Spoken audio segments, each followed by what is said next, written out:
არტარეა უკვე სილქნეტის და კავკასუს ონლაინის მომხმარებლებისთვის. მოგესალმებით ძვირფასო მეგობრებო, უპირველეს ყოვლისა ჯერ გავარკვიოთ ტექნიკური საკითხები. მე თქვენის ნებართვით ვილაპარაკებ 1 საათს. ამის შემდეგ იქნება შეკითხვები, პასუხები. ოღონდ თუ შეკითხვები არ იქნება, მე თვითონ დავსწავლ და მე თვითონ უპასუხებ, იმიტომ რომ არის რაღაცეები, რომელიც ითხოვს ხოლმე განმარტებას, მაგრამ ვიცნობ რა ჩვენს აუდიტორიას ხანდახან სტუმრებს მით უმეტესად ჩამოსულს თბილისიდან ინდობენ ხოლმე და არ უსვამენ კითხვებს. ჩემ შემთხვევაში შეგიძლიათ არ დამინდოთ, იმიტომ ჯერ ერთი მე თბილისელი არ ვარ, მე ბათუმელი ვარ. და მიუხედავად იმისა, რომ 16 წლის ასაკიდან წავედი ბათუმიდან, მე ვიყავი და დავრჩი ბათუმელი, ახლა ეს მე მგონი ქართული წესები თქვენ იცით და მე ამის მხოლოდ მიხაროდა. არასოდეს იყო შემთხვევა, როცა ქუჩაში შემხვიდია ვიღაცა და უთქვამს, რომ აი შენ კაი კაცი ხარ, ქალაქელი კაცი ხარ, იგულისხმებოდა თბილისელი კაცი ხარ, მე ყოველთვის ვეუბნებოდი, რომ მე ნამდვილად ქალაქელი კაცი ვარ, იმიტომ რომ მხოლოდ ქალაქში შეიძლება იყოს სპორტი და ასე შემდეგ. მე ნამდვილი ბათუმელი კაცი ვარ და თქვენის ნებართვით შეკითხვებისთვის ვიქნები მზად. ახლა რაც შეეხება ჩვენს გადაცემას, 2 სიტყვას გეტყვით, ესაა გადაცემა წიგნები. იდეა გავჩნდა თავის დროზე რადიო შოკოლადში. რადიო შოკოლადი, ცხელი შოკოლადი ჟურნალი ძალიან ბევრი რამ იყო გაერთიანებული ერთად. კავშირში არის ისეთ კარგ რამეებთან, როგორიცაა ჟურნალი ლიბერალი, ჟურნალი შოკოლადი და ამ შემდეგ. ახლა როგორც ხდება ხოლმე, გზები იყოფა და ყველა ცალ-ცალკე ცდილობს კარგ საქმეს ემსახუროს. მე მადლიერი ვიყავი ყველასი, ვინც მომცა ეს საშუალება და კარგახანია ეს გადაცემები მიმდინარეობს კვირაში ერთხელ 5 შაბათობით 6 საათზე რადიო შოკოლადის ეთერში გადის გადაცემა წიგნები, რომელიც მიმყავს მე მყავს პროდიუსერი, ახლა თქვენ გაიცანით ჩემი ახლანდელი პროდიუსერი ბატონი გიორგი ჭეიშვილი, რომელიც ამავე დროს არის ბრწყინვალე ბლოგერი და შესანიშნავი ახალგაზრდა კაცი. მანამდე მყავდა სხვა არანაკლები დონის მესამეა ესა, მაგრამ ყველა ჯობია ახლა ეგ არ არის დასამალი. ერთ სიტყვით იმის თქმა მინდა, რომ ეს გადაცემა არ არის ერთი კაცის გაკეთებული. გასაგებია რადიოა, მას ყავს ტექნიკური ნაწილი, მას ყავს ესე იგი პროდიუსერული ნაწილი და მას აქვს ფინანსური ნაწილი. ფინანსური თვალსაჩინით ჩვენ გაგვიჭირდა და მხარში ამოგვიდგა ჯეოსელი. ისთვისაც მინდა მას სპეციალური მადლობა უთხრა და მინდა გითხრათ, რომ ძალიან იშვიათია, როდესაც ასეთი ფირმა, როგორიც არის ჯეოსელი, ასეთი უზარმაზარი კორპორაცია ერთვება აი ამ ტიპის პროექტებში, ვინაიდან ამ ტიპის პროექტების ხასიათი თქვენ იცით.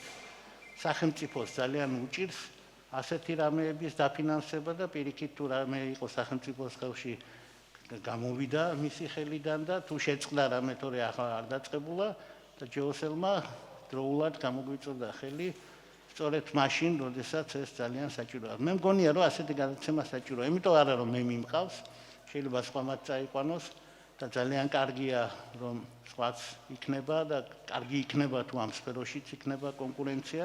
ჯერჯერობით მაინდა-მაინც არ გვახჩობს ეს კონკურენცია ამ სფეროში, ესე იგი რომ გითხრათ, რომ სტუმრების მოყვანა მიჭირს, იმიტომ რომ მითხრა, რომ არა მაგ თემაზე უკვე ვილაპარაკეთ სხვა რადიოში ან სხვა ტელევიზიაში. მე მინდა გითხრათ, რომ ამოცანა ჩვენი არის ძალიან მარტივი და ნათელი. ჩვენ გვინდა რაც შეიძლება მეტი ადამიანი მივიყვანოთ წიგნთან და ჩვენ არ ვმალავთ ჩვენს ამ ამოცანას. ეს არ არის გადაცემა იმათთვის, ვისაც ყველაფერი აქვს წაკითხული. ჯერ ერთი ასეთი ხალხი არ არსებობს.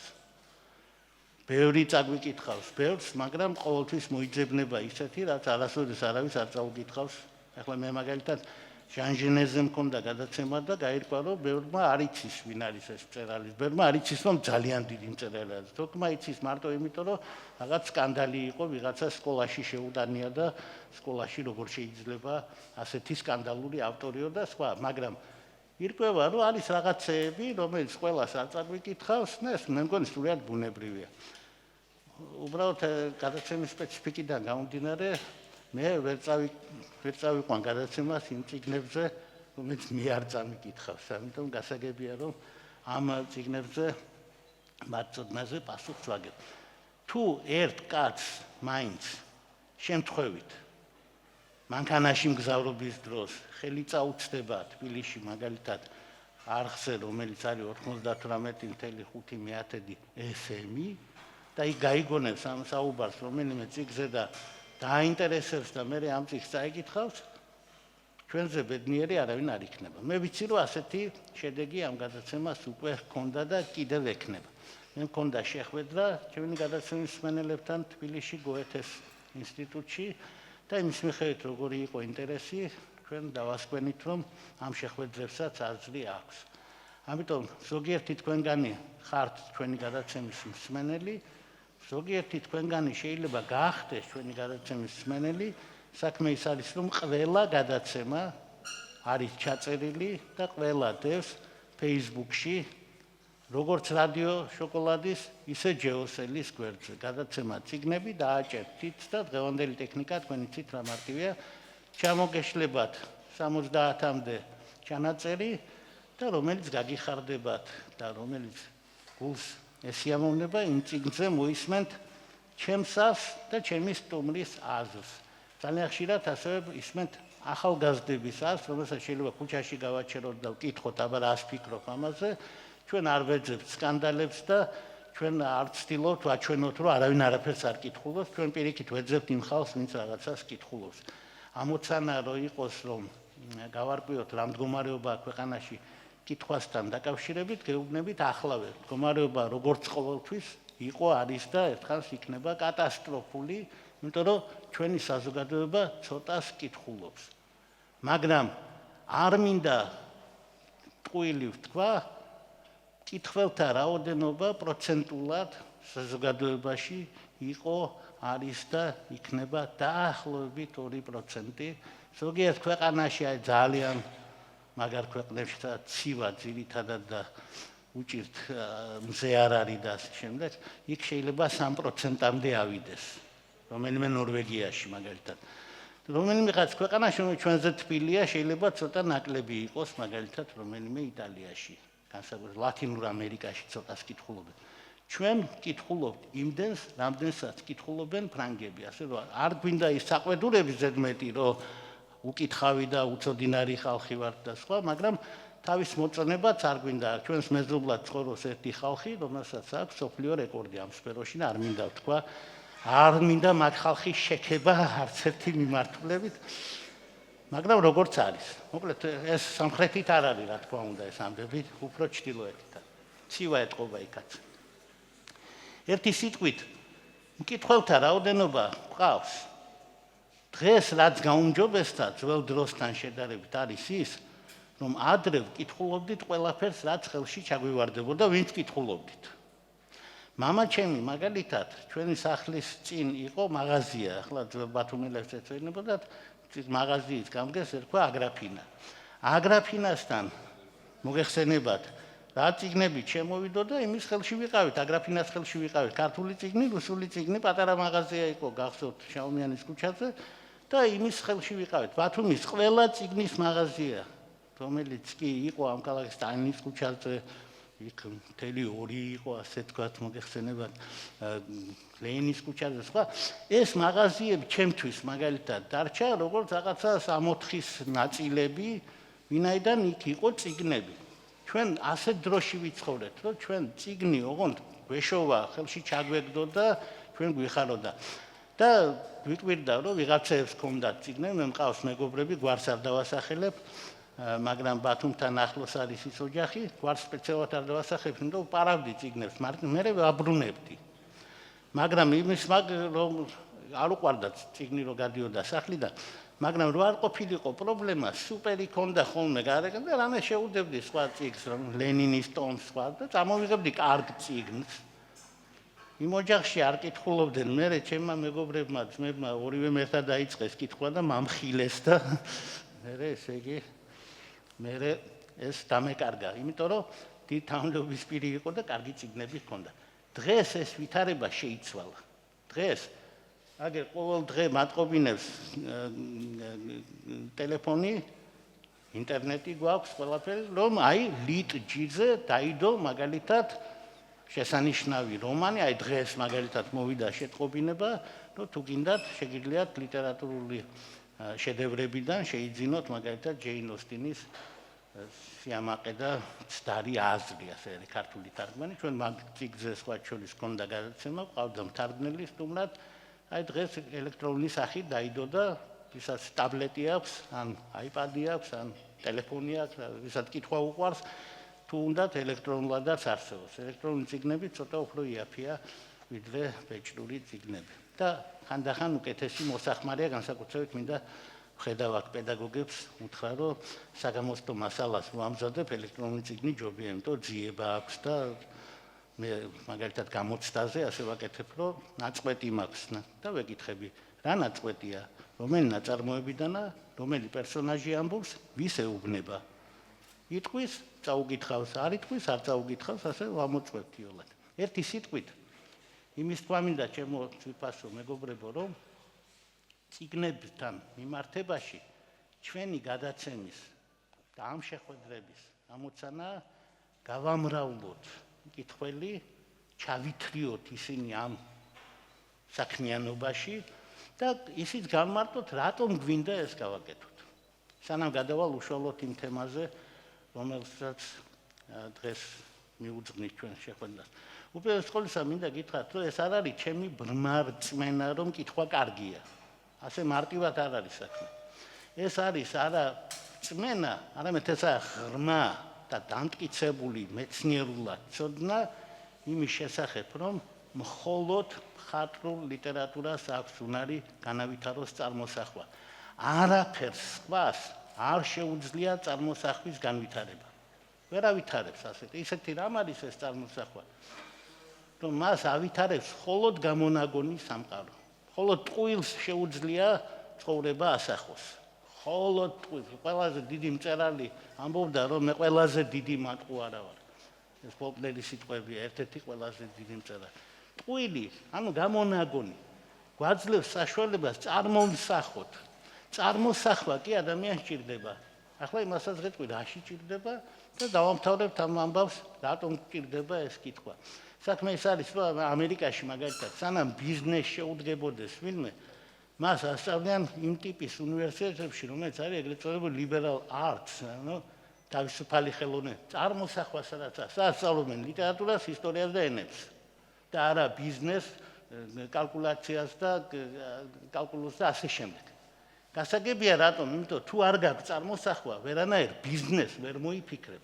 და მხოლოდ იმას გააკეთებ, რაც მამა-პაპას უკეთებია და ხაჭაპურს აწყობ და იქნება აწყობ. მაგრამ თქვენ ხომ იცით, რომ წარმოსახვას ხაჭაპურშიც კი შეუძლია განვითარება.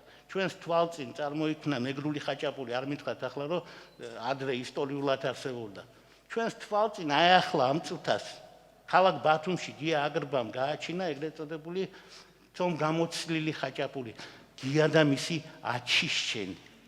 ეს ხო განვითარება, ვიღაცამ აიღო და ხაჭაპურში ლობიო და ახლა კიდე სამარხმო ხაჭაპურია გამოგონილი და ასე შემდეგ. მე იმის თქვა მინდა, რომ წარმოსახვის გარეშე არანაირი დიდი საქმეები არ კეთდება, ეს გჭირდება. ხო ლიტერატურას აქვს ამის უნარი, განავითაროს წარმოსახვა. იმიტომ რომ ეყურეთ, სულ მარტივი ამბავია.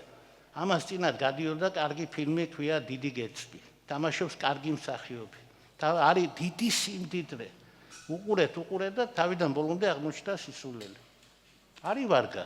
მსახიობი კარგია, სიმდიდრე კარგია, კაი მანქანებია. კარგად დაარტყა მსახიობმა მანქანა მეორე მსახიობს. ის კარგად ამობრუნდა ჰაერში. ძალიან ლამაზი კადრები, მაგრამ არის ვარგა. რატომ იცით? და ეს არის ერთ-ერთი დიდი წიგნი მსოფლიო ლიტერატურაში, რომელიც ძალიან ვარგა.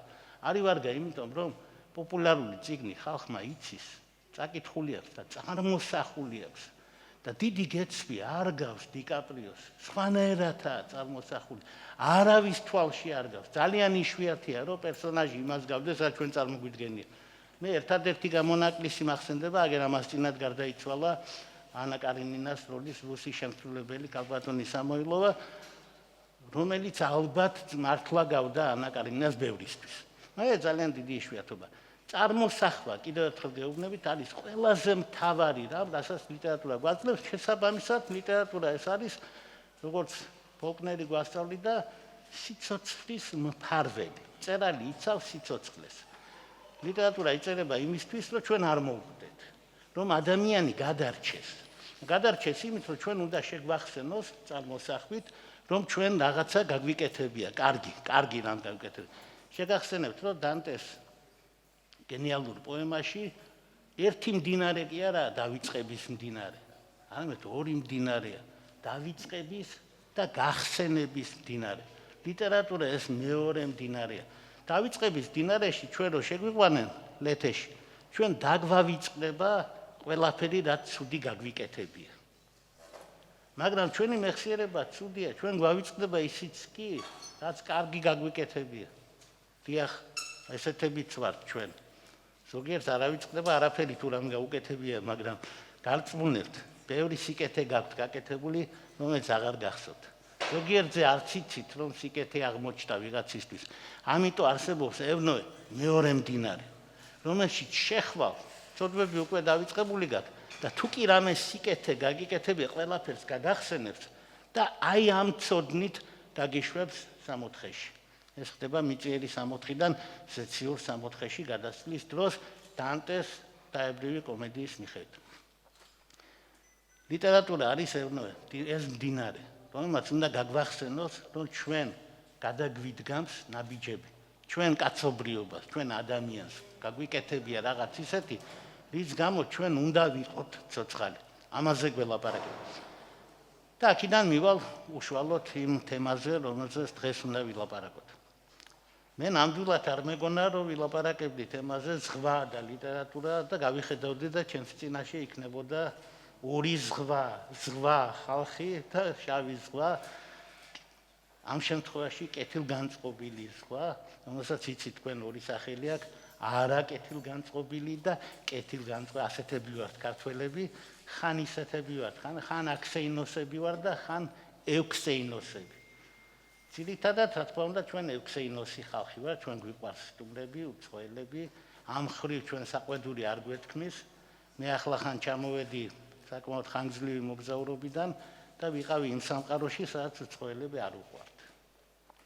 საკმაოდ ბევრი არიან ასე მთელი ლათინური ამერიკა, 1 მილიარდი კაცი, რომელსაც არ უყვარს არავინ თავის გარდა.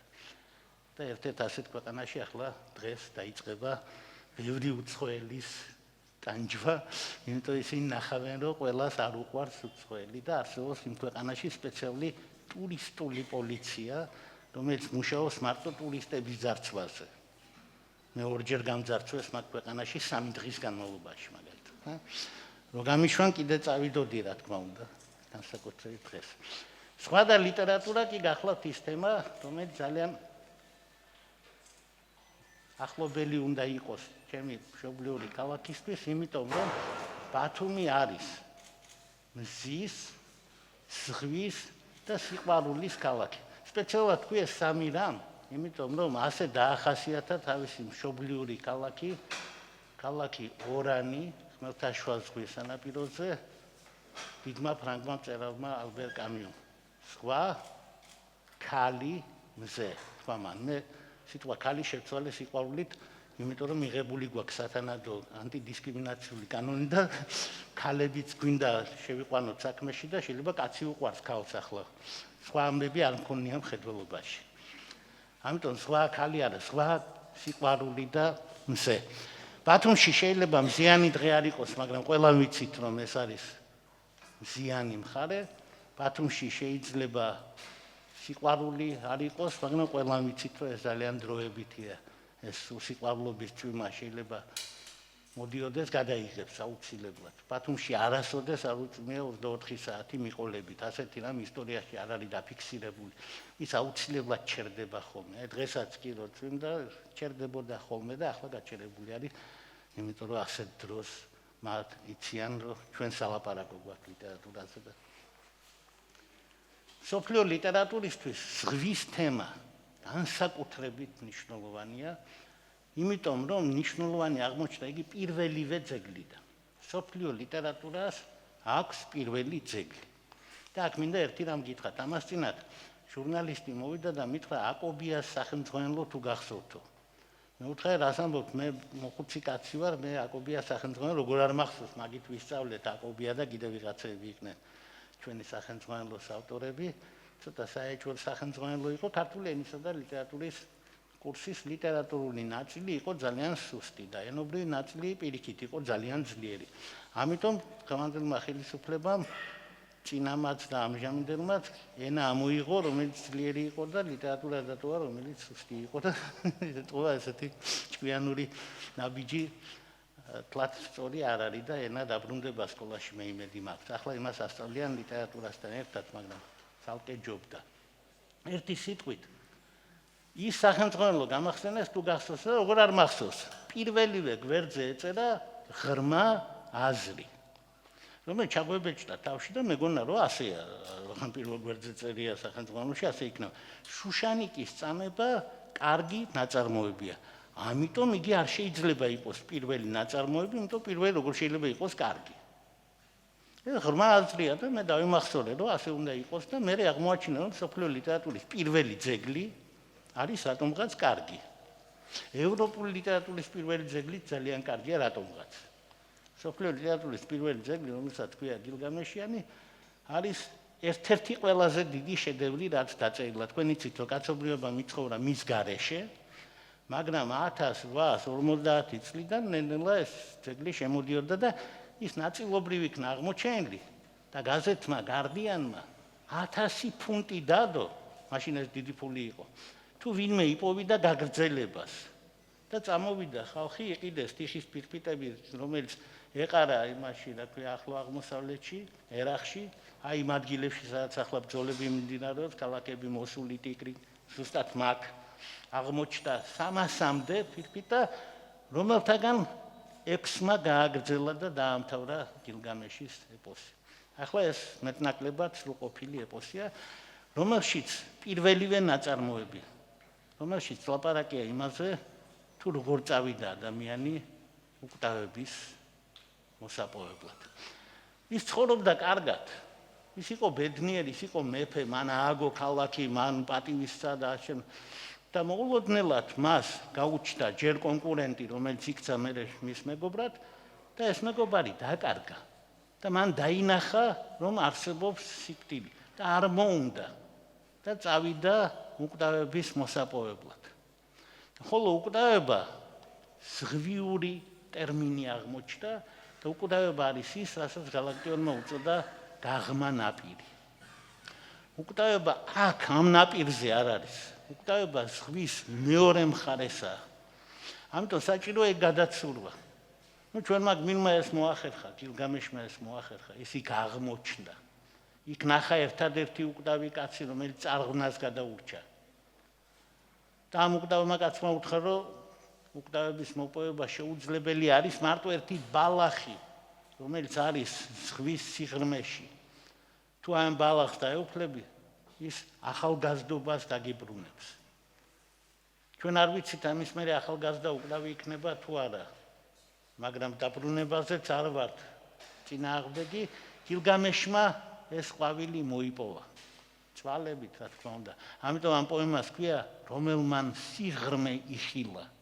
იმიტომ სიღრმე არის არა მარტო სულიერი, არამედ ის სიღრმე ზღვის სიღრმეში, რომ ყვავილია.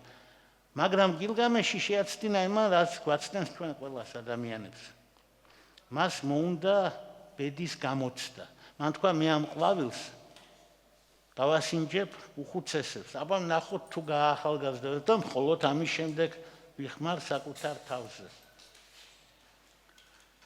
და როცა ეს აზრი მოუვიდა, განიბანა, ხოლო ყვავილს სუნი ჰქონდა და სუნმა გველი მოიყვანა და გველმა ყვავილი მოიპარა.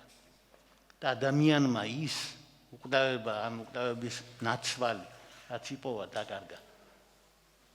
და ის დაბრუნდა სამშობლოში ისეთი, როგორიც წავიდა, ანუ მოკვდავი, მაგრამ უკეთესი ვიდრე წავიდა, ანუ შერიგებული სიკვდილთან შერიგების იდეა არის ზღვის ერთ-ერთი მთავარი იდეა. ზღვის მთავარი იდეა არის უკვდავების ძიება და სახლში დაბრუნება. ეს იდეა ახლა არ შეიძლება ვთქვათ, რომ გილგამეშის ავტორმა მიწერა იმეილი ილიადის ავტორს. ასე არ ხდებოდა. Facebook-შიც არ ყოფილა ეგ ამბავი, მაგრამ არ ვიცით როგორ ილიადის ავტორმაც თქვა, რომ დიახ, სხვა მნიშვნელოვანი არის სწორედ ამიტომ. სხვა ეს არის ადგილი, სადაც უნდა წახვიდე, მოიპოვო უკვდავება. ამ შემთხვევაში ეს არის ავთიტოს ათანასია, აქ ბერძნული სპეციალისტები ყავს, ჩემი ოქრო ხალხი და იციან ჩვენად უჭკნობი უკვდავება უნდა მოიპოვო. ეს არ ნიშნავს არ სიკვდილს, ეს პირიქით ნიშნავს სახელოვან სიკვდილს. იმას, რაზეც ვეფხისტყაოსანში ნათქვამია, რომ შობს სიცოცხლესა ნაზრახსა სიკვდილის სახელოვანი. აქილევსის სახე არის ზღვით წასული კაცის სახე, რომელმაც იცის, რომ თუ მოკლავს ჰექტორს, ისიც მოკვდება. და რაც უფრო მალე მოკლავს ჰექტორს, მით უფრო მალე მოკვდება თვითონ. და სწორედ ეს არის ის შინაგანი ინტენცია, რის გამოც ის ეძებს შარს ბერძნებთან, რომ იქნებ განუდგეს ბრძოლას, იქნებ არ მოკლას ჰექტორი, იქნებ ცოცხალი დარჩეს, ცოტა ხანს მაინც. და იოლად იპოვის ასეც, ქავს წაართმევენ და შეურაცხყოფილია და გაბრაზდება და ეწყინება და ბრძოლას განუდგება. მაგრამ როდესაც საქმეზე მიდგება და მეგობარს მოუკლავს ჰექტორი, ის წავა, რომ მოკლას ჰექტორი და დედა ეუბნება, სად ჩქარო, შენ ხომ იცი, როგორც კი ის მოკვდება, მერე შენც მოკვდები.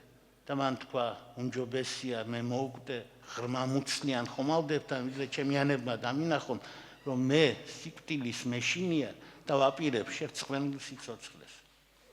აქ ძალიან მნიშვნელოვანი არის, რომ მან ახსენა ხომალდები, რომელთანაც არ უნდა მოხდეს შერცხვენა, იმიტომ შერცხვენა არ უნდა მოხდეს სხვასთან, ანუ დროსთან. უკვდავება მისი უნდა, კი მოკვდა ახალგაზრდა მოკვდა აქილევსი, თან მოკვდა უსამართლოდ, თქვენ იცით, არის ორნაირი სიკვდილი ბრძოლაში. არის კაცური სიკვდილი, როცა ვაშკაცურად ხმალ წამოვა ვიღაცა და მოგერევა და მოკლავს, და არის არაკაცური სიკვდილი, როცა შორიდან ისარს გამოაქანებს ვიღაცა, მერე ღმერთი მოკიდებს ამისავს ხელს და ზუსტად იქ შეგარჭოს, სადაც საჭიროა რომ მოკვდე. ეს არ არის კაცური სიკვდილი. ასე მოკლა პარისმა აქილევსი. იმიტომ პარისი მოისარი იყო. მინდა იცოდეთ, მოისრობა, დაბალი რანგის მეომრობა, მაგარი მეომრობა იარაღია და ყველაზე მაგარი არის საკუთარი ხელით რო დაახჭოფ, როგორც ამას აკეთებდა გილგამეში, როგორც ამას აკეთებდა ტარიელი, როგორც ამას აკეთებდა თვითონ აქილევსიც. მე მის თქმა მინდა, რომ ჰომეროსმაც ზღვა წარმოადგინა ზუსტად ისე, როგორც ადგილი უკვდავების მოსაპოვებლად, მაგრამ მან უკვე უკვდავება განსაზღვრა, როგორც უკვდავება დროში და არა უკვდავება აქ და ახლა. უკვდავება არ ნიშნავს სიცოცხლეს, უკვდავება ნიშნავს სიცოცხლეს სამარადჯამოდ. უკვდავება ნიშნავს იმას, რომ დღეს რომ ჩახვიდეთ თქვენ ქალაქ ათენში და დაიძახოთ სახელი ახილეს, სწადეთ, აბა ათენში ბევრი დადიხართ, ყოფილხართ და დაიძახეთ უბრალოდ სახელი ახილეს. თქვენ ნახავთ, რომ ნახევარი საბერძნეთი მოიხედავს თქვენსკენ, ვინმე ძახის მე, იმიტომ ნახევარ საბერძნეთს ახილესი ქვია, მეორე ნახევარს იორღოსი. ნუ დანარჩენებიც არიან იქ კიდევ საინტერესო სახელები, დიომედი მაგალითად და სხვები, მაგრამ აქილევსი სერიოზული სახელია, გასაგებია რატომაც, იმიტომ მან დაიმკვიდრა ავთიტოს უკვდავება, ანუ უჭკნობი უკვდავება. ამით არ დაკმაყოფილდა ჰომეროსი და მოუნდა ბაკურიას თუ რაგვარებიც იყვნენ, მოკლედ ჩვენი სახელმძღვანელოს ავტორის იდეის გამართლება და თქვა, რომ უფრო მაგარსაც დავწერო. ანუ პირველი რახანი იყო ილიადა, მეორესაც დავწერო და კიდევ უფრო მაგარი იქნებოდა და დაწერა ოდისეა, სადაც კარგად გამოჩნდა ზღვა უკვე როგორც მოქმედი პირი. აქამდე ზღვა ეს იყო ჩვენი გმირის ძიება უკვდავებისკენ, მისი სხვაზე გადასვლა ნიშნავდა სხვა სამყაროში მოხვედრას, სხვა ამ ქალაქში მოგეხსენებათ დადიოდა ხმები, რომ ერთმა გადაცურა აქედან თქვენი ცით აქ არ გვიშვებდნენ ჩვენ საღამოს გამოჩნდებოდნენ ავტომატებით და ასე შემდეგ და იყოს უნდა თქვენ რომ ვიღაცა მოახერხა და მაინც გადაცურა და გადავიდა თურქეთში და ამას ბევრი რომანტიკული ისტორია ამასთან დაკავშირებული. ზღვა აუცილებლად იყო მართლაც სადღაც გარდასვლის ამბავი. ჩვენს ენაში ზღვას ძალიან უცნაური სახელი ჰქვია.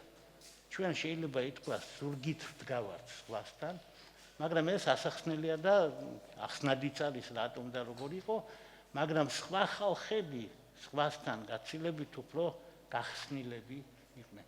ჩვენთან ზღვა არის დასასრული, მოგეხსენებათ, ზღვარი და ამავე დროს უნდა გითხრათ, რომ აქ ენათმეცნიერები ბრძანდებიან და ეცოდინებათ, რომ ზღვა ახალი სიტყვაა შედარებით, იმიტომ რომ ქართულ ენებში სამივეში არის ზღვა. რაც ნიშნავს, რომ ეს გასესხება, იმიტომ არ შეიძლება სამივეში ერთნაირად იყოს, რომ იყოს აისახებო და სხვანაირად. ჩვენ ვიცით, რომ ძველი სიტყვა რო არის, მაგალითად, კაცი იქნება კოჩი და ჭაში და გასაგებია, რომ ძველ ქართულ, წინარე ქართულ და პროტოქართულურ დონეზე აისახება. ზღვა არა. ზღვა შედარებით ახალი სიტყვა, შედარებით, ალბათ ქართულ ზანური ერთიანობის დროინდელი და ნიშნავს ბოლოს. ზღვარი, ზღუდე. იმის იქით არაფერია. ხოლო ლიტერატურა ამბობს, რომ სწორედ იმის იქით რაც არის, ის არის ლიტერატურა. ამიტომ ჩვენ ვიცვლებოდით და უნდა შევიცვალოთ ზღვასთან მიმართებაში, მაგრამ საყვედური მინდა ვთქვა ჩვენი საკუთარი თავის, ჩვენ გაგვიჭირდა ზღვასთან ურთიერთობაში, მათ შორის გაგვიჭირდა ლიტერატურულად და ამაზე რა თქმა უნდა მოგახსენებთ. ჰომეროსმა გვაჩვენა კაცი, რომელიც ზღვაზე, კუნძულზე დააბა ქალღმერთმა. და რა ხდება? 7 წელი, თქვენ იცით, რომ თუ კი დაგაბამენ, უნდა დაგაბან 7 წლით. ეს არის ლიტერატურის წესი. ნესტან დარეჯანი ტყვეობაში იყო 7 წელი. ტანჰუიზერი ტყვეობაში ყავდა ვენუს 7 წელი. ჰანს კასტორფი ბერგჰოფის ტყვეობაში იყო 7 წელი. ოდისევსი კალიფსოს ტყვეობაში იყო 7 წელი. 7 წელი ეს ნორმალურია, ასე ვთქვათ, გასაგებია საიდან მოდის ეს და თუ რამე კითხვები იქნება 7-თან დაკავშირებით სიამოვნებით უპასუხებ, იმიტომ ძალიან ღრმა სიმბოლოა შექმნილი დროისა და სივრცის გადაკვეთაში. არის 4 სივრცე, 3 დრო და გადაკვეთა 7. ერთ სიტყვით 7 წელი იყო და 7 წელი ბედნიერად ყავდა ეს კაცი. ეს არ არის ერთგული მეუღლე, 7 წელი აგერ ქალღმერთთან არის და შესანიშნავად გრძნობს თავს, მაგრამ სახლში უნდა. ქალღმერთი ეუბნება, აირჩიე, სახლი თუ უკვდავება. ჩვენ ზუსტად ეს ის კითხვა, რომელიც არის გილგამეშიანში. იქაც ესაა კითხვა, სახლი თუ უკვდავება. უკვდავება გამორიცხავს სახლს. სახლიდან რო წახვალ, უკვდავი ვერ იქნება. გაიხსენეთ ქართული შესანიშნავი ზღაპარი, ბოჟმის ყვავილი, როცა წავიდა გმირი, ვაშლი ჩაკბიჩა და ესე იგი ნელა რო დაბერდა. მოგეხსენეთ რომ დაბრუნდა სახლში. სახლში აღარავინ არ დახვდა, იმიტომ რომ გასული იყო დრო ეს დაახლოებით გამოცანა, რომელიც თანამედროვე პრობლემას გავს, ჩვენ რო გავფრინდეთ კოსმოსში სინათლის სიჩქარესთან მიახლოებული სიჩქარით და ამბობენ ოდესმე შეიძლება შესაძლებელი გახდეს, ჩვენ რო შინ დავბრუნდებით აქ, როგორც ვისოცკი ხუმრობდა პაგნუსნეი თეორია ეინშტეინა, დიდი დრო იქნება გასული და ჩვენიანებს სახლს ვერ ვნახავთ. აქ სხვა ხალხის ჯრიამული იქნება. ერთი სიტყვით არჩევანი უნდა გააკეთოს ოდისევსმა. და მან არჩევანი გააკეთა ზღვის სახლში დაბრუნების სასარგებლოდ. ხმელეთის სიმყარის, უკვდავების ნაცვლად მან თქვა სიკვდილი და სახლში დაბრუნება. ზღვა აღმოჩნდა არა მარტო ადგილი, სადაც უკვდავება მოიპოვება, არამედ ასე ადგილი, საიდანაც სახლში უნდა დაბრუნდე. ოდისევსი ვინაიდან არის ყველა ჩვენგანის არქეტიპი, ჩვენ ყველანი ასეთები ვართ, ჩვენ ვიქცევით როგორც ჩემი მეგობარი აშ, სახელდა გვარს არ ვიტყვი, იმიტომ რომ მეშინია მე ჩანაწერები კეთდება და ის ძოლი რო ეუბნება შენ მე მგონი მღალატო ხო ის ეუბნება ხო ხედავ ჩემო ძვირფასო მეუღლებ რომ ბოლოს სახლში ვბრუნდები ოდისევსი სახლში დაბრუნდა სხვა ჩვენს მის დაბრუნება არ იყო იოლი იმ თვალსაჩინო რომ მეუღლე მას არ გახდა დაშლილი ხელებით ვაი ეს ვინ მოსულაო მეუღლე მას კითხვები დაუსვა ჩამჭრელი კითხვები ჯერეთ ამოწმებს ოდისევსი არის თუ არა ოდისევსი და მან დასვა ისეთი კითხვა ისეთი საიდუმლო რომელიც მხოლოდ მან და ოდისევსმა შეიძლება იცოდნენ თან დასვა იგი ძალიან ცბიერი ფორმით უთხრა ეს ლოგინი გადაწიეო ლოგინი როგორ გადაიწეოდა იმიტომ ეს ლოგინი იყო ზეთისხილის ხე მოჭრილი და მაღაზია აშენდა სასახლე და მთელი ამბავი არის მოგეხსენებათ ეს საიდუმლო ცოლქმრის გარდა არავინ არ იცოდა რა თქმა უნდა მაშინ თანამედროვე ტექნოლოგიები ყოფილიყო გაუტეხდა ვინმე იმეილს და გაუგებდა რამე საიდუმლოს მაგრამ მაგრამ მაინც არ დახვდა ძალიან ხელგაშლი იმიტომ რომ ხვდება რომ იგი მას ღალატობდა ხანდახან ანტიკური სპეციალისტები ამბობენ განსაკუთრებით რომელიც მაინდა-მაინც არ ეხატებათ გულზე ანტიკური ლიტერატურა რომ ბერძნული ლიტერატურა სიყვარული არ იყო და იგი არასოდეს არ არის ასახული და სხვა ეს არ არის მართალი მაგ ნაწარმოებში ილიადაში მაგალითად სიყვარული არის ასახული და სიყვარული არის ასახული რომელიც ნაჩვენებია ძალიან უცნაურ ბერძნული ფორმით ბერძნული ფორმა ასეთია ან გიყვარს ნათესავი ან გიყვარს მოყვარე ან ცოლი გიყვარს ან ძმა ორივე ერთად არ შეიძლება რომელიღაც არჩევანია ეს ყველა ირჩევს ძმას და დას ასე გააკეთა ერთმა მეორემ მესამე ხოლო ბერძნები ასე იქცევიან ხოლო ტროელი გმირი ჰექტორი ცოლს ეუბნება მამა ჩემი მოკდება დედა ჩემი მოკდება ჩემი ძმები ჩემი დები ყველანი მოკდებიან მაგრამ მე არც ერთზე არ წუხვარ მე ვწუხვარო შენ ჩემი ცოლი ტყვეთ ჩავარდები და აი შენი სურვებ რომ მე მოვიდე და გადაგარჩინო და მე ვერ მოვალ და ვერ გადაგარჩინო აი რა მიკლავს გულს თუ ეს სიყვარული არა აბა ასე უბნება კარგად არ მესმის ისე მე ყოველთვის ექსპერტებთან სურს ხოლმე დავსვეთ მოდი ვისაუბროთ ჰექტორისთვის დარიელისთვის ერთ სიტყვით ზღვა როგორც გითხარით ნელ-ნელა ევროპულ ლიტერატურაში შემოვიდა როგორც რაღაცა განსაკუთრებული სიმბოლო როგორც სიმბოლო გაღმანაპირისა როგორც სიმბოლო სახში დაბრუნებისა როგორც ერთდროული სიმბოლო სიკვდილ-სიცოცხლის მთავარი სიმბოლო თაგანი ზღვა გაცოცხლებს ზღვა მოკლავს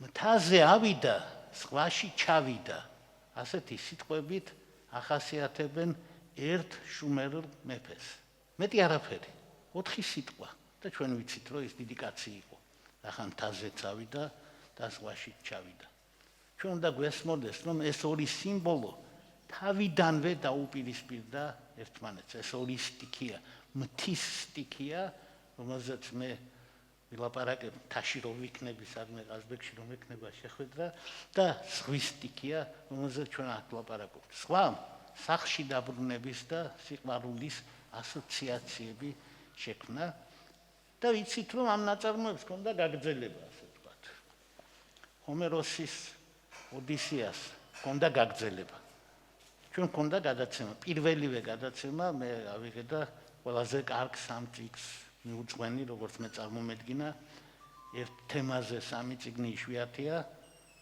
და ოდისეა ასეთი წიგნია ნამდვილად არის ჰომეროსის ოდისეა არის ულისე მოგეხსენებათ ლათინური ფორმა არის ოდისევსის სახელის ულისეს ულისე ჯეიმ ჯოისის რომანი და ოდისევსი ბაღდადიდან დღევანდელი თანამედროვე მწერლის ერიკ ემანუელ შმიტის რომანიდან სულ სხვადასხვა ამბებია მაგრამ შეკრული ერთი სიუჟეტით და სამივეში ფიგურირებს სხვა რომელიც არის შანსი როგორც ყოველთვის შანსი ბედნიერების უკტავების მოპოვებისა შანსი სახში დაბრუნებისა უბრალოდ ადამიანის სახლი არის იქ სადაც არ კლავენ ფიქრობს საიდი, აი ბოლო რომანის ავტორი, გმირი. ამიტომ მისი სახლი ლონდონშია. ის დაიბადა ბაღდადში, მაგრამ მისი სახლი ლონდონშია, იმიტომ რომ ის იდეები მან რო იცის, რომ ადამიანის ხორცს არ ჭამს, ამ წუთას არის იქ და არა მის ქვეყანაში, სადაც რელიგიური ომები არის და უბედურება ხდება. ამიტომ ის გარბის, ზღვით გარბის და მისი მოგზაურობა არის მოგზაურობა სახლში დაბრუნება. სახლი არის იქ, სადაც არ კლავენ. სახლი არის და ეს დღევანდელი სახლია. თქვენ იცით, დღევანდელი სოფლიო მიგრაციის და უბედური ადგილია და ადამიანები ეძებენ სახლს, მათ შორის ჩვენც ვიცნობთ უკვე ამ პრობლემას. მე აგერ საარჩევნო შეხვედრებზე წალკის რაიონში ვიყავი და აჭარიდან გადასახლებულ ხალხს შევხვდით, რომელსაც აქვს ბუნებრივია პრობლემები, ბუნებრივი არის, იმიტომ მოწყვეტილი არის თავის ბუნებრივ გარემოს, მაგრამ უნდა გითხრათ, რომ შრომის მოყვარეობით ისინი აღემატებოდნენ მკვიდრებს, იქაურებს და ამით უჭირავთ თავი. ეს ძალიან ძნელი ამბავია. სახელმწიფოს ინტერესებში იყო მათი იქ ყოფნა, მაგრამ სახელმწიფომ ინტერესები თავის დაიკმაყოფილა და ამ ხალხის ინტერესები ბოლომდე არ არის გათვალისწინებული. იმ დღიდან, როცა მიყავდა სახელმწიფო იცოდა, რომ ატყუებდა რაღაცაში. მაგრამ მის ინტერესში იყო. თქვენ იცით, რომ სახელმწიფო შეიძლება კონდეს ინტერესი. ეს ინტერესია მაგალითად, რომ როდესაც ვიღაცა დაცლის ადგილს, ის უნდა გაივსოს იმ ხალხით, ვისით უნდა გაივსოს ამ სახელმწიფოს აზრით. იმიტომ რომ ცარიელი ადგილი არ უნდა შეიქმნას ვაკუუმი, მეზობელი ქვეყნები არ უნდა მოვიწვიოთ ჩვენთან საცხოვრებლად, სანამ ასეთი პრობლემები გვაქვს. მე არ მინდა პოლიტიკაზე გადავიდე, მაგრამ თუ იქნება კითხვა, ლიტერატურასა და პოლიტიკას შორის ძალიან სერიოზული კავშირებია ამ თვალსაჩინო სწორედ ინტერესების თვალსაჩინო. ახლა რაც შეეხება ქართულ ლიტერატურას, მე გითხარით, რომ ჩვენ ზღვასთან პრობლემები გვაქვს. ჩვენ რო ზღვასთან პრობლემები გვაქვს, აგერ ბათუმელი კაცი ვარ და გეტყვით, რომ მე ვსწავლობდი ბათუმის ხამაისის სახელობის მე-9 საშუალო სკოლაში. რომელმაც ჩემს ყოფნაში ორჯერ გამოიცვალა ადგილი და ახლა საერთოდ აღარ არსებობს იმ ადგილას, სადაც იყო და სადღაც არსებობს და არ არის მემკვიდრე იმ სკოლისა, რომელიც იყო და მოკლედ ეს ჩემი ცალკე გულისწყლივი არის, მაგრამ ახლა ასეთები მომხდარა, ახლა გაცილებით უარესია მომხდარა. მე-9 სკოლა, კაი სკოლა იყო სხვა შორის და პატარა სკოლა იყო, ყოფილი ქალთა სკოლა იყო და ყველა მასწავლებელი, ყველა კარგი მასწავლებელი იყო ქალი. და როდესაც ვიღაცა კაცი შემობედავდა ამ სკოლაში, ქალები მას იოლად ჩაგრავდნენ ხოლმე. მე გავიზარდე სწორგარემოში. თუ გაგზავნონ, უნდა გაგზავნონ ქალებმა, ასე ჯობია. მე ორჯერ ვიყავი კიდევ სწორგარემოში. ერთხელ, როდესაც სწავლობდი უნივერსიტეტში 100 ბიჭი, 4 გოგო არის შესანიშნავი შეფარდება, 100 გოგო, 4 ბიჭი, კარგი შეფარდება. გვივლიდან ხელის გულზე გვატარებდნენ გოგონები და გვიხაროთ და კარგია, ფილოლოგიის ფაკულტეტი ამ ხრივ იყო გადასარევი. და მეორეჯერ კიდევ ვიყავი ბედნიერი, როდესაც ვიყავი ეროვნული ბიბლიოთეკის დირექტორი, 850 თანამშრომელი და 800 ქალი იყო. მე მართალია 454-ზე დავიყვანე სახელმწიფო ინტერესებიდან გამომდინარე, ისე მაგ ბიბლიოთეკას 250 ჭირდება, მეტი არა. მაგრამ ნუ ახლა ადვილი არ იყო, ისიც მე რაც გავაკეთე, ისიც საშინელება იყო, რა თქმა უნდა, მაგრამ ავიღე ჩემ თავზე მისი მოდერნიზაცია და რა თქმა უნდა, ცოტა გაიზარდა კაცების რიცხვი პროცენტულად. 2-დან გავზარდე 14%-მდე, მაგრამ ასეა დაახლოებით სოფლიო ბიბლიოთეკებში. მაგრამ დირექტორები როგორც წესი კაცები არიან. დირექტორები კაცები, მაგრამ თანამშრომლები ქალი. მაგ დროს ვიყავი ბედნიერი. პარლამენტში, ციხეში და გპ-ში ბედნიერი ვერ იქნები, იმიტომ სულ კაცებია. ძირითადად.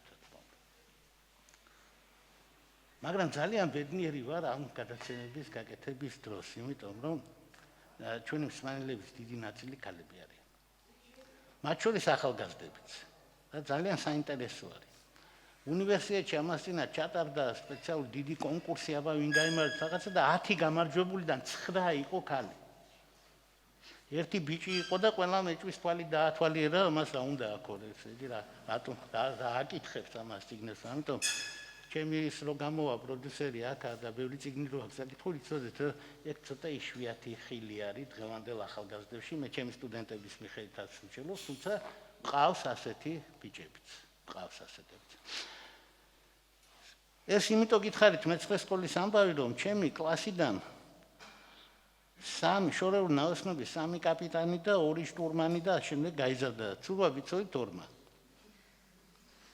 და შატალოზე ყველგან მივდიოდ მტირალა რაც გინდა რომ ზღვაზე შატალო არ მოსულა არავის არ აინტერესებდა ზღვა და ეს არ არის უბრალო ამბავი ზღვასთან ჩვენი დრამატული დამოკიდებულება კარგად აჩვენა ქართული ლიტერატურის ალბათ ერთ-ერთმა ყველაზე კარგმა ნაწარმოებმა რომელსაც ქვია გზაზე ერთი კაცი მიდიოდა ოთარ ჭილაძემ თავის დროზე მოგეხსენებათ უცებ შეწყვიტა პოეტობა და დაიწყო პროზაიკოსობა ამაზე ქართულ ლიტერატურაში უკვე იყო ხუმრობა წინასწარ არა ოთარ ჭილაძეზე მაგრამ თვითონ ამ პროცესზე რომ ეს ახლა რომანებს წესო პროზაზე გადავიდა ნოდარ დუმბაძეს აქვს თქვენი ცით რომ ყველა დიდი პროზაიკოსი ოდესღაც იყო პოეტი ყველას ესმის რომ პოეტობა უფრო მაგარი რამეა მერე გამწარებულები რომ არ გამოვდით ეგ ამბავი პროზაიკოსები პოეტებს დასინიან ხოლმე მაგალითად სოფლიოს ყველა დროის ყველაზე დიდმა ერთ-ერთმა მწერალმა თქვა პოეზია რა არისო პოეზია არის რომ ხნული რო გაგყავდესო სახნისითო და უკან რომ მიყვებოდეო და თან ცეკვავდეო აი ესაა პოეზია ტოლსტოის სიტყვებია არ არის სამართლიანი მაგრამ იმეორებენ პროზაიკოსები მე პირადად გამიმეორა გურამ დოჩანაშვილმა როცა ჩვენ საუბრობდით ლიტერატურაში ქალაქ გრენობლში გავიცანი სხვა შორის და დავმეგობრდით ჩვენ უნდა გითხრათ რომ ზღვასთან ჩემი კლასის დამოკიდებულება ამავე დროს ასახავდა ზღვასთან ჩემი ქალაქის და ზღვასთან ჩემი ქვეყნის და ჩემი საზოგადოების ჩვენი ქვეყნის დამოკიდებულებას ჩვენ ვართ ზღვისპირა ხალხი რომელსაც არასოდეს არ ქონია საზღვაო ფლოტი ჩვენ მცდელობაც არ ქონია ფლოტის ეს ძალიან უცნაურია ჩვენ აქვე ცხოვრობენ ჩვენები რომლებიც თევზაობენ მაინც და ნავები აქვს და თქვენი ცით რომ სპეციფიკური ისტორიულად ძალიან მნიშვნელოვანი ნავმშენებლები იყვნენ ახლა ფლად გემშენებლები არა ჩვენი ლაზები მაგრამ ისინი ნაკლებად მონაწილეობდნენ ჩვენი სახელმწიფოს მშენებლობაში რაც შეეხება საკუთრივ ქართულ ეთნოს რიგი მიზეზების გამო ზღვასთან ვართ მწყნალად იმდენად რომ ზღვისპირა კუთხე გვაქვს სადაც რომ უთხრათ რომ თევზი მიირთვითო გეტყვიან მუშოდ გვოკო და ასე ჩხომი უჯგუშირე თუნთი არ უყვართ თევზი არ უყვართ ჩემს მეგრელეს მე მაქვს მეგრული სისხლი და ამიტომ ვაძლევ თავს უფლებას რომ ესე იგი ხანდახან ვიხუმრო იმიტომ რომ მეცი კარგად რომ კი არ არის მაინც რეკომენდებული ხუმრობები საქართველოში უნდა გითხრათ რომ ეს ყველაფერი გამოწვეულია რაღაც ისტორიით რომლის ახსნას შეეცადა მწერალი აი განსაკუთრებული მწერალი არის ისეთი რამ თქვა ჩვენ თურმე ნაწყენი ვართ ზღვაზე იმიტომ რომ ზღვამ ჩვენ მიგვატოვა ჩვენ ზღვაზე ნაწყენი ვართ როგორც ცოლზე რომელიც გაგვექცა ესა ოთარ ჭილაძე აი როცა პოეტი წერს რომანებს უნდა იცოდეთ რომ ეს რომანი არასდროს არ იქნება ეს პოეზია რა თქმა უნდა ისე ვისა რასაც წერდა უბრალოდ ფორმა შეცვალა პუშკინმა დაწერა რომანი რომელიც თქვენი ცით რომ არანაირი რომანი არ არის პოემა მაგრამ რამანსკი ხარ ერთ-ერთი ყველაზე კარგი ნაწარმოები ამ სოფლიო ლიტერატურაში თუმცა ნაკლებად პოპულარული იმიტომ ითხოვს რუსული ენის წოდნას და არც ერთ თარგმანი არ ვარგა არ ეწყინოს არც ქართულ თარგმნელს არც ფრანგ თარგმნელს და არ ეშველა არც ერთ ენაზე იმიტომ ნამეტანი მაგარი აღმოჩნდა მშობლიურ ენაზე და ახლობით ისეთი პრობლემა როგორც ჩვენთვის გალაკტიონის თარგმნა სადაც სხვათა შორის არის ჩვენი პირადი საზოგადოებრივი დანაშაულიც რომ არ გვაქვს გალაკტიონი შეიძლება მისი უკეთესად თარგმნა მაგრამ ჩვენ მას საზოგადოებრივ ყველაფერი იქნა რომ ეს არ მომხდარიყო მე მინდა გითხრათ რომ გენიოსებს საქართველოში ზუსტად იგივე ხვედრი შეხვდათ როგორც დანარჩენ მსოფლიოში გენიოსებს საქართველოში ებრძოდნენ და გენიოსებთან ბრძოლაში ქართველმა ხალხმა მიაღწია დიდ წარმატებას. ჩვენ არ ვიცით რუსთაველის არაფერი. თქვენ წარმოიდგინეთ, რომ ვეფხისტყაოსანი გააქვს და მის ავტორზე არ ვიცით არაფერი. ყველაფერი, რასაც მეტყვით, განადგურებადია მეცნიერული თვალსაზრისით არც ერთი მყარი არგუმენტი არ არის. ჩვენ არ ვიცით ვინ იყო, ჩვენ არ ვიცით, ისიც კი არ ვიცით იყო თუ არა არისტოკრატი, ისიც არ ვიცით, მე ვგრძნობ, რომ ალბათ უყვარდა თამარი ასეთ პოემას ვერ დაწერ სიყვარულოდ, მაგრამ არ ვიცით. იქნებ წერლები მატყუარები არიან და იქნებ თყუოდა ამასაც, ვერ გეტყვით. მაგრამ ეგ არ არის პრობლემა, ჩვენ ის ხალხი ვართ ყველაფერთან ერთად, რომელმაც არათუ არ დამარხა ბარათაშვილი, არამედ შავები არ ჩაიცვა ბარათაშვილს. მის ოჯახში შავი არ ჩაუწო, ძვირიაო.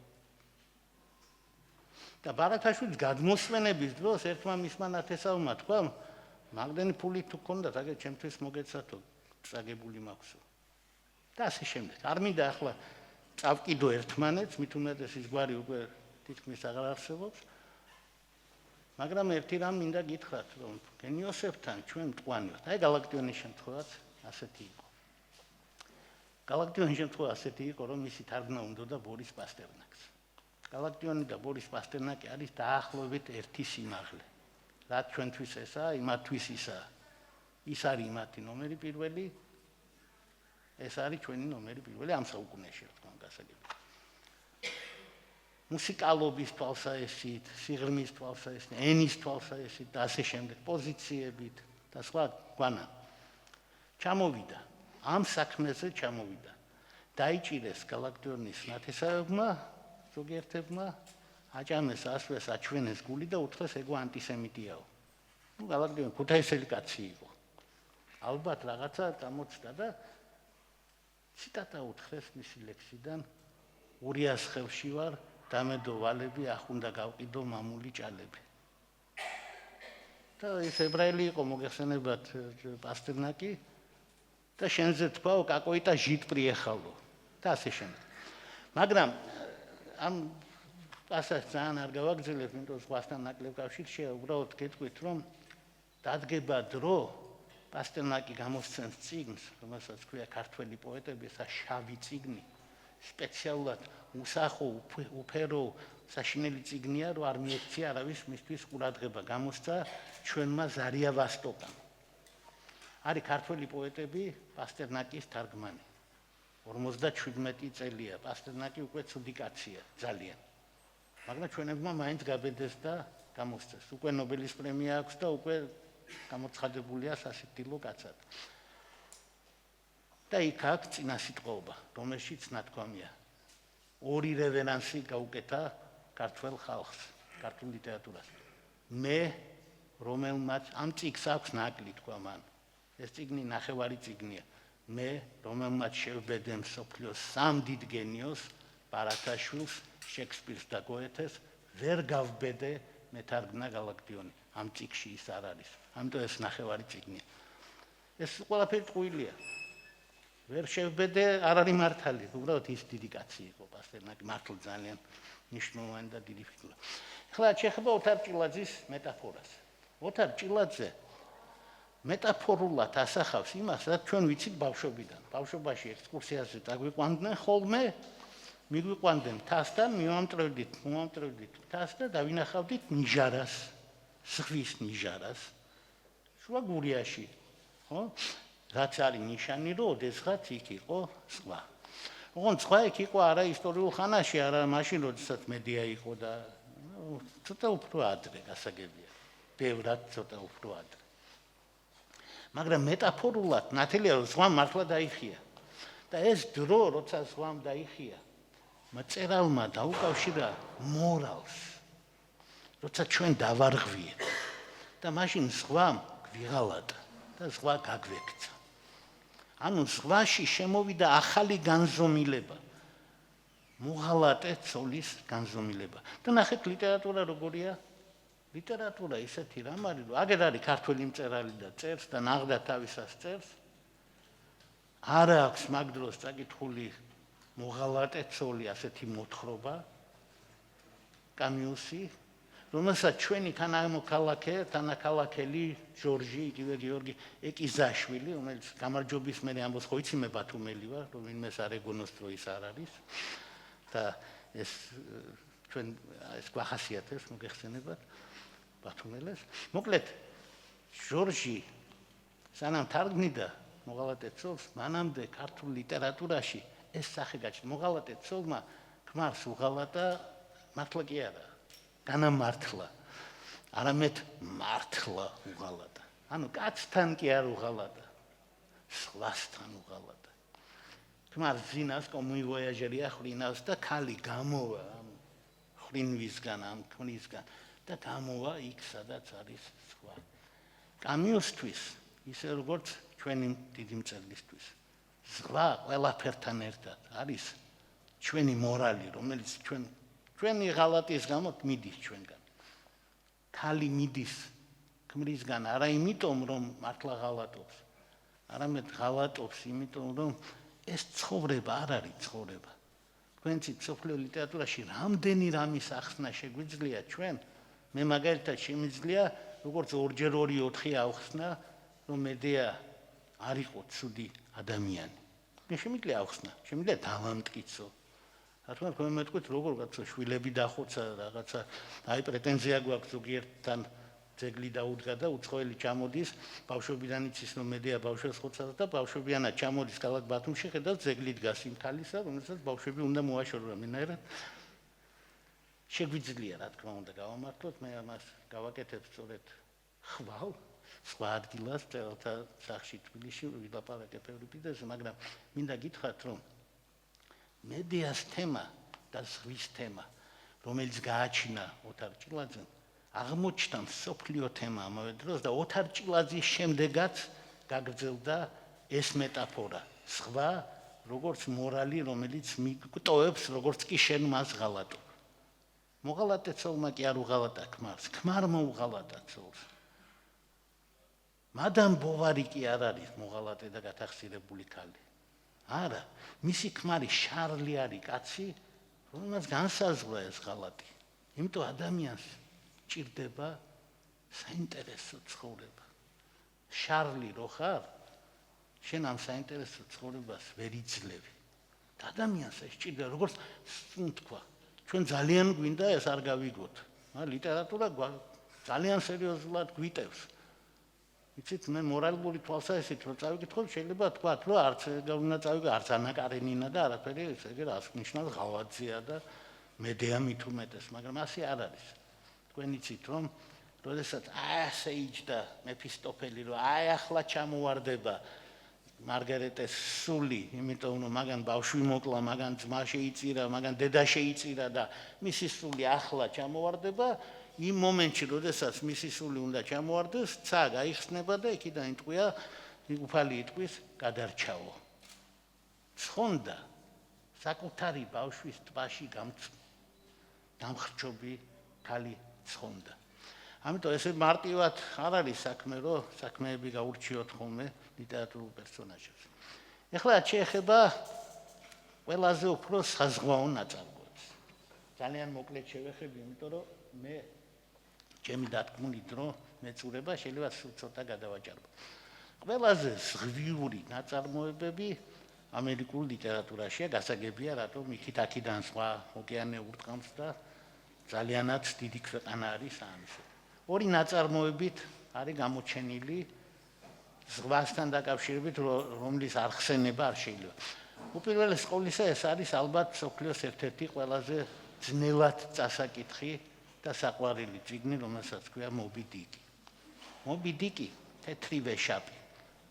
იცით, ჩვენ კაი ხალხი ვართ და ჩვენ არასოდეს ანტიდისკრიმინაციული კანონი გვაქვს მიღებული და თმის ფერის გამო როგორ დავიწუნებთ კაცს, მაგრამ თქვენ იცით, რომ ვიღაცებს მიაჩნიათ, რომ ეს არის მორალური ნიშანი. მე თუ სწორი თმა არა მაქვს, სწორი მაგალითად ალბინოსებზე ჩვენ საზოგადოებაშიც ვიღაცა ძალიან განათლებულებს გამოუთქვამთ უარყოფითი აზრები. წარმოიდგინეთ ალბინოსი ვეშაპი.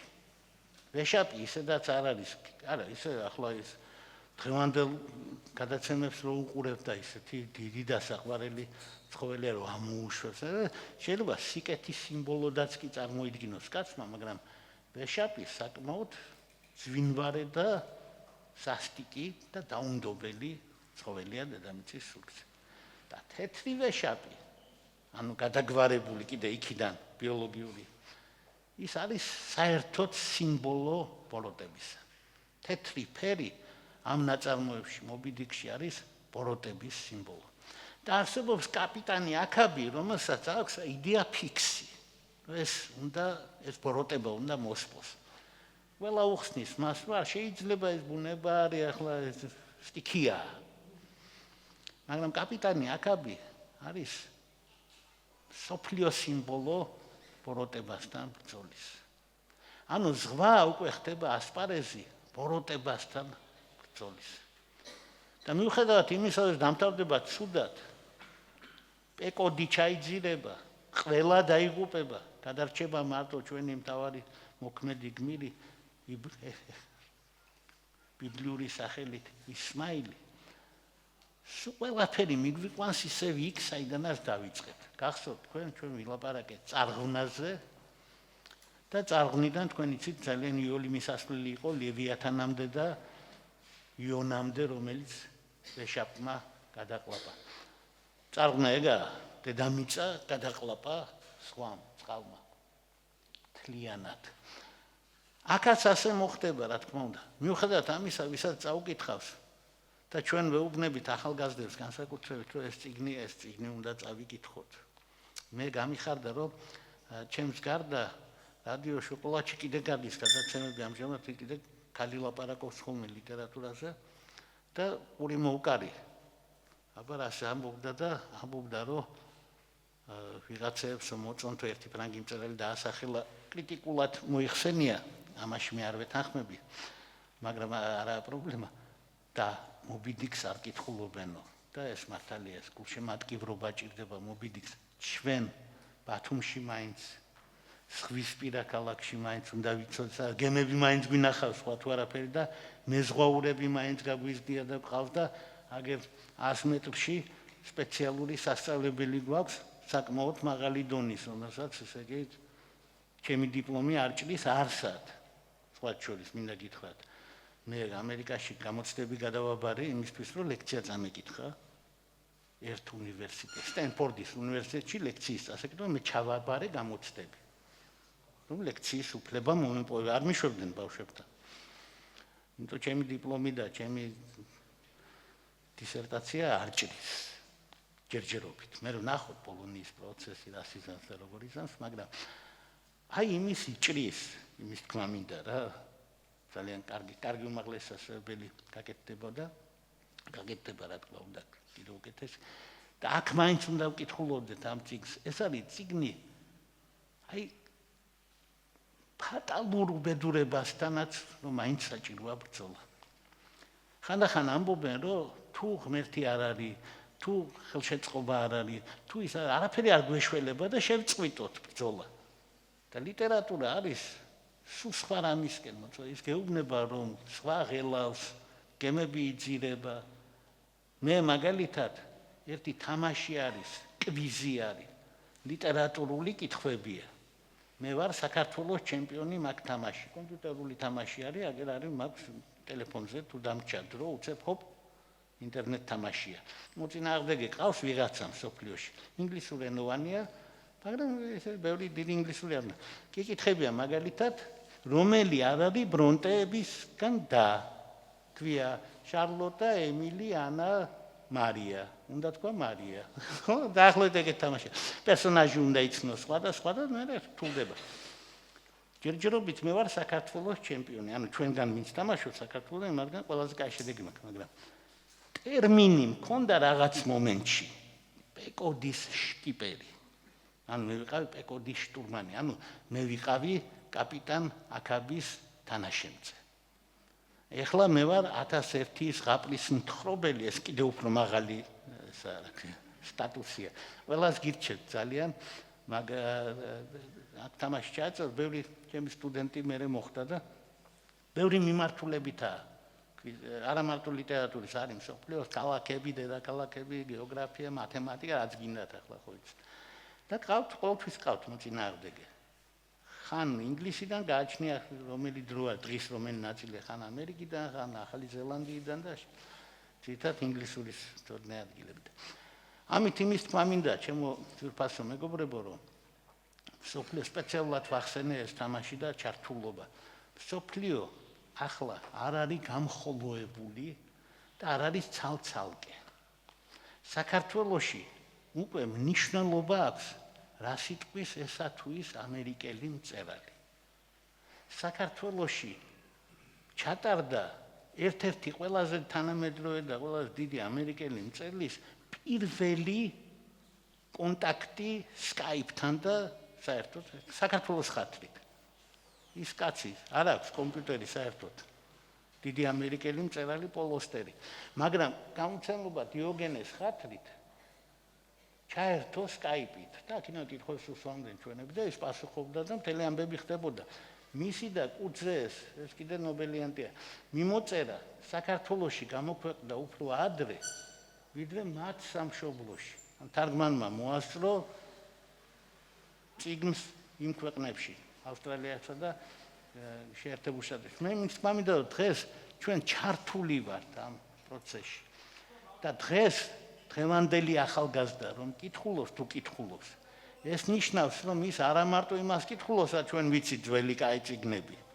არამედ დღევანდელ წიგნებს კითხულობენ. თქვენ იცით რომ დღეს არის ძალიან საინტერესო მწერლები, რომელთაგან ზოგიერთი ძნელი გასაგებია, ზოგიერთი ძნელი აღსაქმელია, ზოგიერთი ყალბად იოლია, ანუ გვატყუებს. აი მაგალითად ეგეთი მწერალი არის უმბერტო ეკო. წაიკითხავ და გონია რომ ასე მეც კი დავწერ. ხო? მე შეგიძლიათ მოსინჯოთ ესე იგი, ხო და კარგად წერს. აი მაგალითად ახლა ხან გამოვიდა ქართულად პრაღის სასაფლაო, მისი ერთ-ერთი შესანიშნავი ნაწარმოები, რომელიც ისეა დაწერილი, რომ იოლად იკითხება. მაგრამ ვინაიდან მორალისტი მწერალია და ჭკუას გვასწავლის, გასაგებია რომ თლათ იოლი არ იქნება ახლა. წერლებს უყვართ მორალისტობა. წერლობას აქვს ერთი თავისებურება. წერლები დარწმუნებული არიან, რომ მათ შეუძლიათ სამყაროს შეცვლა. ეს მათი სიხარულია, ეს მათი რწმენაა, ეს მათი აბერაცია, შეცდომა. ეს შეუძლია სამყაროს ვერავინ ვერ შეცვლის, ვერც მწერალი და მწერალმა შეიძლება შეცვალოს ის, ვინ შეცვლის სამყაროს. ანუ მწერალს შეუძლია შეცვალოს მკითხველი. და იმბოძეთ, სწორედ ამით დავამთავრო ეს ნაწილი და მე გადავიდეთ კითხვებს. მწერალი არის კაცი, რომელიც გვეძახის სათანამშრომლოდ. ლიტერატურა ითხოვს თანამშრომლობას. მუსიკა არ ითხოვს თანამშრომლობას. არც მხატვრობა არ ითხოვს თანამშრომლობას. რას ნიშნავს? აი მხატვარი მყავს, აგერ მე ბატონი კაკო. დახატა ნახატი. დამანახა, ახლა ნახატი არ მინახს, მაგრამ გადაღებული ნახე ძალიან მომეწონა.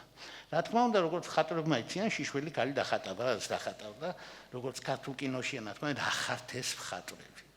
შიშველი ქალის გარეშე არ შეიძლება. შიშველი ქალი მოგესალმებით სილამაზის ბევრი განმარტება არსებობს და ამ ფიგურას განმარტება არ ჭირდება. იმდენად ლამაზია, რომ განმარტება არ უნდა. ოსკარ ვაილდმა თქვა თავის დროზე, რომ სილამაზი არის გენიის განსაკუთრებული სახეობა, რადგან მას გაგება არ ჭირდება. გაგება რო ჭირდება და აბა შეხედე თავი როგორი აქვს და წვირი და ეს უკვე სხვა ამბავი. აი დახატა. მე არ შემიძლია ამ ნახატს არც მიუმატო და არც მოვაკლო. მე შემიძლია შევხედო. და გავიგო, მივიღო. ლიტერატურული ნაწარმოები კი არ არის დამთავრებული არასოდეს. წარმოგიდგენთ, რომ ესა ნახატი, რომელსაც გეუბნები, მოკიდე ფუნჩხელი და დაამთავრე. ლიტერატურული ნაწარმოები დამთავრებული არასოდეს არ არის. გილგამეშის სიმაღლე მე არ ვიცი, არ წერია იქ. ეს დღეს მეგობრებო, გილგამეშის როლის შემსრულებელი გაინტერესებთ, მითხარით ვინაა და ახლა ვეგეტყვით ამ წუთას, რამ სიმაღლე და წონა და რაც გინდათ, რამდენი ყავს ცოლი, რომელია საყვარელი ვინა, ვისთან აქვს შეხვედრები ახლა ამ წუთას. თუ არ იცოდით, გეტყვით, რომ მაგალითად განაახლეს მეგობრული ურთიერთობა უმა თურმანმა და მისმა რეჟისორმა და შეიძლება ვიხილოთ მოკალი ბილი მესამე. ვინაიდან სწორედ კვენტინ ტარანტინოსთან განაახლა მეგობრებო, ჩვენ გახარებულები ვართ თემ მსოფლიოში. მე არ ვიცი გილგამეშის სიმაღლე. მე არ ვიცი ენქიდუს წონა. მაგრამ მე როცა ვკითხულობ ამ ნაწარმოებს, მე ვხედავ გილგამეშს, მე ვაკეთებ მას, მე ვქმნი მას. მე ვამთავრებ იმას, რაც დაიწყო წერალმა. ამიტომ კითხვის დროს მე და წერალი თანამშრომლები ვართ. მოყავთ, წერალს არ უმართლებს. იმდენი თანამშრომელი ყავს, რამდენი მკითხველი ყავს. ანუ მე და თქვენ სხვადასხვანაირად თანამშრომლობთ. ხანდახან წიგნში წერია შავგრემანიაო და მე მაინდამაინც ქერათ მინდა დავინახო. ეს ჩემი პრობლემა არ არის. მე ასე მინდა, მე ასე ვხედავ. ლიტერატურა სწორედ ესაა, ამაზე ძალიან ბევრი და საინტერესო აზრი არის გამოთქმული, მაგრამ მე ახლა ძალიან სიღრმეში არ შევალ.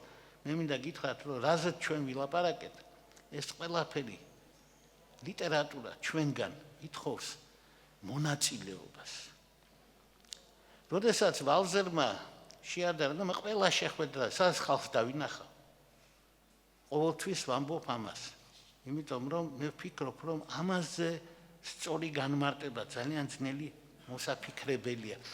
ვალზერმა თქვა, რომ შევადაროთ ერთმანეთს, მოდით წერლობა და მუსიკა. მუსიკას ვისმენთ და ჩვენ ვართ მსმენელები. ნაწარმოებს კითხულობ და ჩვენ ვართ მკითხველები. და გვიჩნდება ილუზია, რომ მკითხველი იგივე არის ლიტერატურაში, რაც მსმენელი მუსიკაში. ეს არ არის მართალი. ვალზერმა აღმოაჩინა, რომ ეგ დიდი შეცდომაა. არა.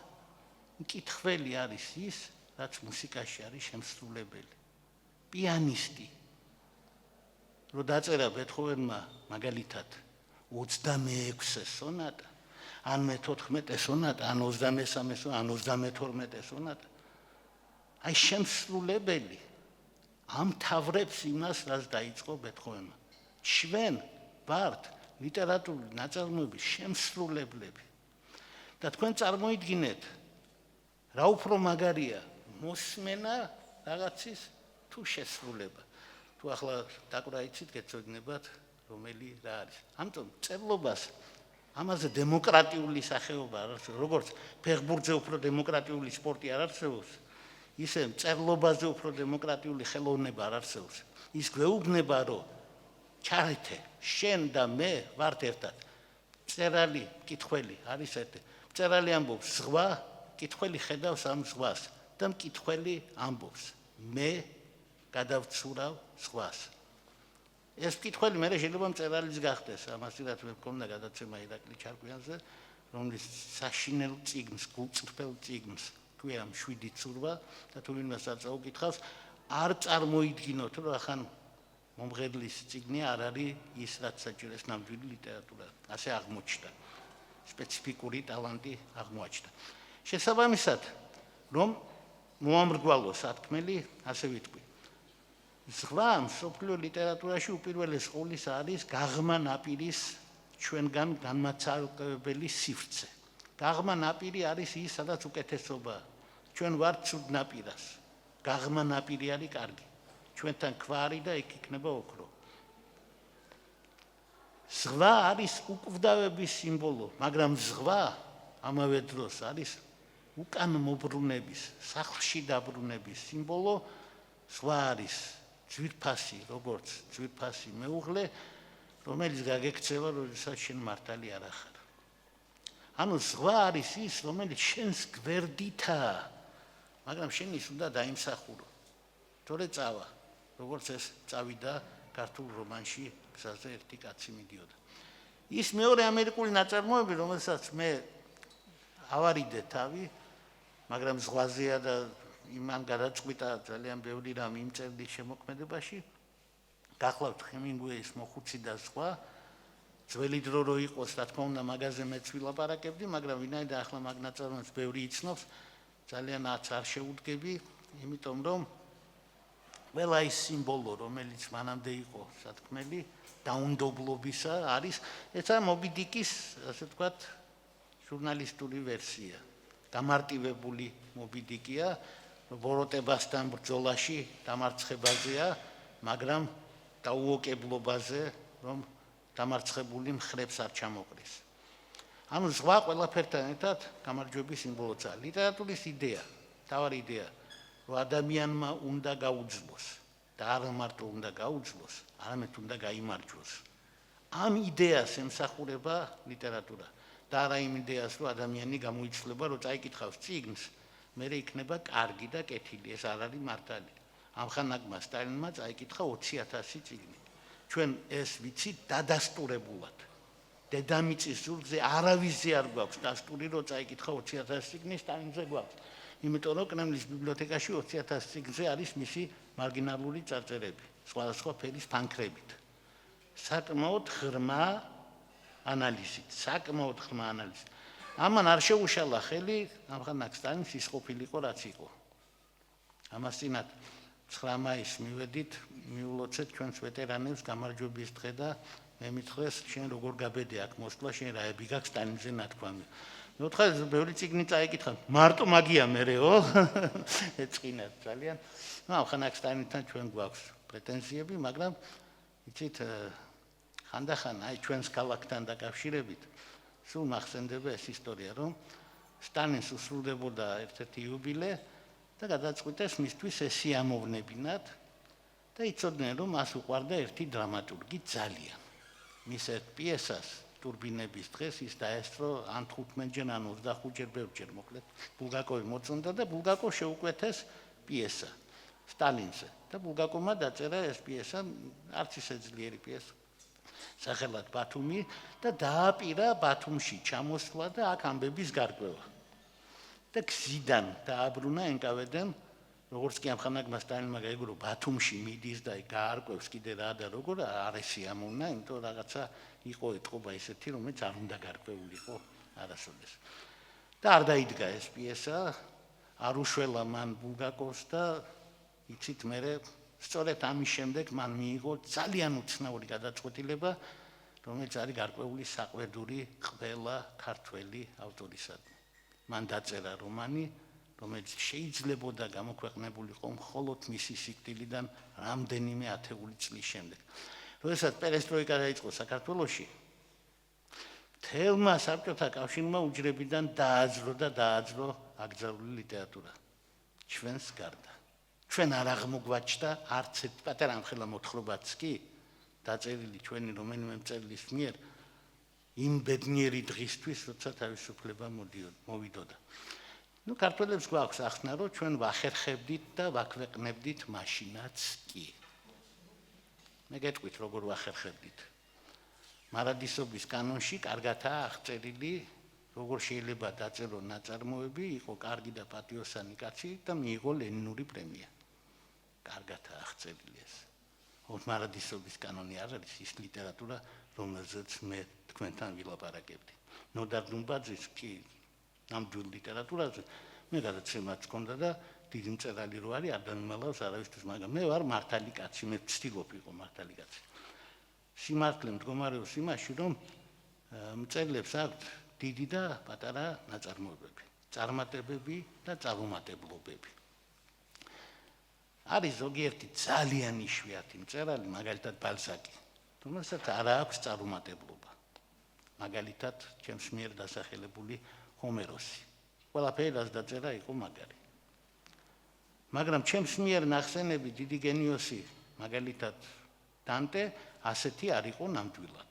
სერვანტესზე პირდაპირ შემიძლია გითხრათ, რომ ყველაფერი რაც მან დაწერა არის ერთი ხარისხი, ხოლო დონ კიხოტი არის ის აყვანილი უსასრულობის ხარისხში. ვერც ერთი მისი ნაწარმოების მიხედვით ვერავინ ვერასოდეს ვერ ივარაუდებდა, რომ ეს დონ კიხოტის დამწერი იყო. ამიტომ თანაბრები არ არიან. ჩვენს ლიტერატურაშიც ასე ხდებოდა. მაგალითად, კონსტანტინე გამსახურდიას ყველაზე კარგ ნაწარმოებს ქვია თვარის მოტაცება. ის არის უსამართლო, იყო უსამართლო დავიწყებული და როგორც იქნა ახლა ხელახლა დაიწყეს მისი გამოცემა, იმიტომ მას ჩრდილავდა სხვა ნაწარმოები, რომელიც დაწერილი იყო იმის გამო, რომ კაც არ უნდა სიკვდილი, თქვენ იცით ხო, რაც მოხდა. როდესაც დაიწერა მთვარის მოტაცება, ყველა ქართველმა მწერალმა მოითხოვა კონსტანტინე გამსახურდიას დახვრეტა. ამ სიტყვის პირდაპირ მნიშვნელობა ყველამ, კარგებმა, ცუდებმა, თქვენ რომ ძალიან გიყვართ ისეთებმა, რომ არ გიყვართ ისეთებმა, ყველამ. გადახედეთ 1936 წლის და 37 წლის ლიტერატურულ გაზეთს. თქვენ აღმოაჩენთ, რომ გერონტი ქიქოძიდან დაწყებული, მიხეილ ჯავახიშვილით დამთავრებული, ლეო ქიაჩელით დაწყებული და ყველამ ამხილა, როგორც ანტისაბჭოთა ნაწარმოები, როგორც ეს და შეაშინეს. შეშინდა და იმ წუთას დაწერა ისტორიული რომანი. ჯერ თარგმნა დაიწყო, როგორც პასტერნაკმა. გოეთეს ცხოვრების რომანი დაწერა, ახალგაზრდა ვერტერის ნებები თარგმნა. მერე დაწერა რომანი ბელადი, 3 ტომად. ტომი პირველი გამოვიდა თუ არა, ამხანაგმა ბელადმა იქიდან შემოთვალა მეორე და მესამე ტომი არ დაწეროსო. არ მოეწონა. მაგრამ გადარჩა. და გადარჩა სწორედ იმის გამო, რომ ზღვას უღალატა. უღალატა თავის იმხელა რომანის მერე რაც არის მთვარის მოტაცება, ეს დიდი შედევრი ქართული და ალბათ ყველაზე კარგი ქართული რომანი, რაც კი დაწერილა.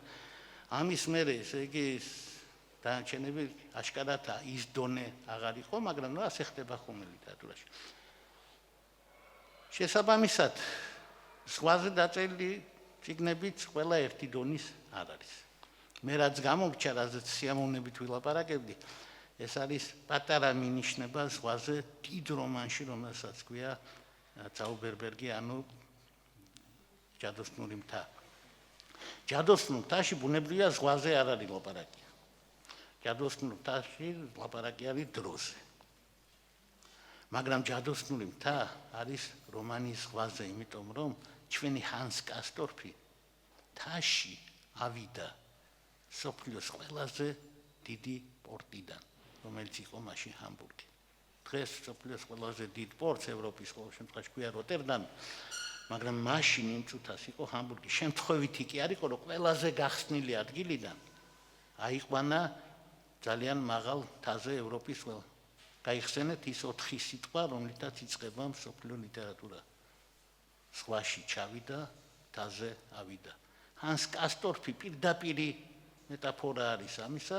ამიტომ არაა გასაკვირი, რომ წინა სიტყვაობა რო დაუწერა ბატონმა თარგმნელმა გილგამეშიანს, წინა სიტყვაობაში მოულოდნელად გამოჩნდა თომას მანი, რომელსაც გილგამეშთან პირდაპირი შეხება არ უნდა ჰქონდეს, მაგრამ პირდაპირ ირიბი შეხება.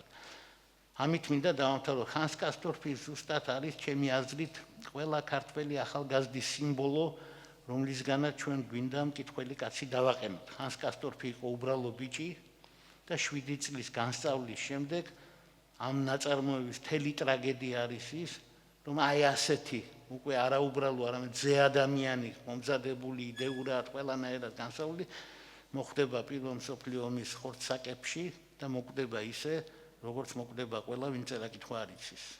ესაა ტრაგედია.